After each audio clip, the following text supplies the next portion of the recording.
ஓம் விநாயகாய நம, விக்னராஜாய நம, லம்போதராய நம, சூர்பகன்னாய நம. ஒரு மனிதன் சித்தம் பெறுவதற்கு என்ன செய்ய வேண்டும்?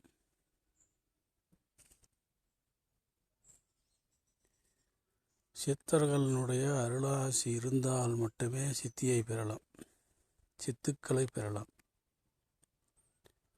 நல்ல ஞானத்தை பெறலாம். நம்மளுடைய கர்ம வினைகளை குறைத்து தீய எண்ணங்களையும் தீய பழக்க வழக்கங்களையும் மாற்றி தான தர்மங்களை செய்து கொண்டு நீதியாகவும் நேர்மையாகவும் வாழ்ந்து சதாகாலம் இயற்கையை வளர்த்து கொண்டு பிற உயிர்களை நேசித்தும் எவன் ஒருவன் வாழ்கின்றானோ அவனுக்கு நிச்சயமாக சித்தம் கிடைக்கும். சித்தர்களுடைய அருளாசியும் தெய்வங்களுடைய அருளாசியும் கிடைக்கும்.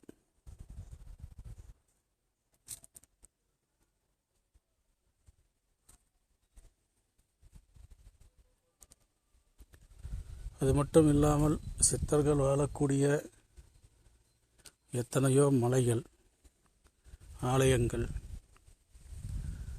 அனைத்து இடத்திற்கும் சென்று